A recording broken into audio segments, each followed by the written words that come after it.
দর্শক, খুলনায় বিদ্যুৎ পরিস্থিতির খবর জানবো। সরাসরি আমাদের সাথে যোগ দিচ্ছেন সহকর্মী প্রবীর বিশ্বাস।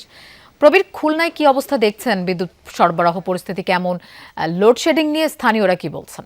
লোপা বিদ্যুৎ আসা যাওয়ার মধ্যে খুলনায় বিদ্যুৎ আগে যে কখনো আধা ঘন্টা কখনো 1 ঘন্টা থাকতো, এখন যে কখন আসবে সেটি আসলে নিশ্চিত করে বলার সুযোগ নাই। শুধু দিনে না, রাতেও বিদ্যুৎ যাচ্ছে এবং বিদ্যুৎ বিভ্রাট নিয়ে খুলনার মানুষ এক ধরনের তীব্র অসন্তোষের মধ্যে রয়েছে। আমরা রয়েছি খুলনা জেলা পল্লী বিদ্যুৎ সমিতি। তাদের তথ্য মতে পিক আওয়ারে অর্থাৎ সন্ধ্যা 7টা থেকে রাত 10টা পর্যন্ত 80 থেকে 85 মেগাওয়াট বিদ্যুতের চাহিদা রয়েছে। তার বিপরীতে তারা 20%, 30%, কখনো তার ঊর্ধ্বে কম পাচ্ছে। অপরদিকে অফ পিক আওয়ার যেটি, সেখানে 60 থেকে 65% বিদ্যুৎ চাহিদা রয়েছে। এখানেও সেই একই পরিমাণ কম পাচ্ছে। আরেকটা জিনিস আপনাকে বলে রাখি, আপনি জানেন যে ওয়েস্ট জোন পাওয়ার কোম্পানি খুলনা ওজোপাডিকো, তারা খুলনাতে বিদ্যুৎ সরবরাহ করে থাকে। মূলত দক্ষিণ পশ্চিম অঞ্চলের 21 জেলা এবং 21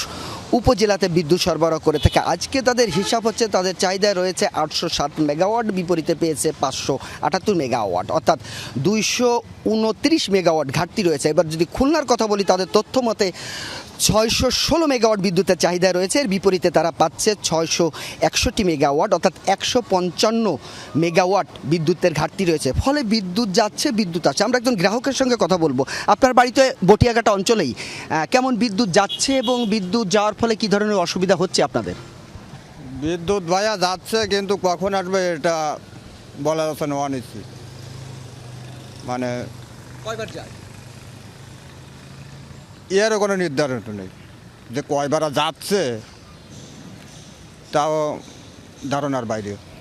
অনেক ধন্যবাদ আপনাকে। লোপা, আমরা শুনছিলাম, আপনাকে বলে রাখি, যেহেতু খুলনায় হিমায়িত চিংড়ি রপ্তানি হয়, একটা বড় সেক্টর হচ্ছে চিংড়ি শিল্প, যেটা বিদ্যুৎ প্রয়োজন হয়, সেই সমস্ত ব্যবসায়ীরা অসুবিধায় রয়েছে। এছাড়া যে সমস্ত উৎপাদনমুখী কোম্পানিগুলো রয়েছে বা ফ্যাক্টরিগুলো রয়েছে, ব্যবসা বাণিজ্য, বাসাবাড়ি, অর্থাৎ রাত 12টার পরেও সকাল পর্যন্ত দফায় দফায় বিদ্যুৎ যাওয়া, মানুষ এক ধরনের নাজেহাল হয়েছে। দিনেও বিদ্যুৎ থাকছে না, রাতেও বিদ্যুৎ থাকছে না। সে কারণে সরকারের প্রতি জোর দাবি জানিয়েছে দ্রুত সময়ের মধ্যে এই পরিস্থিতি উন্নতি করার জন্য। লোপা। প্রবীর, আপনাকে ধন্যবাদ আমাদের সাথে যোগ দেওয়ার জন্য।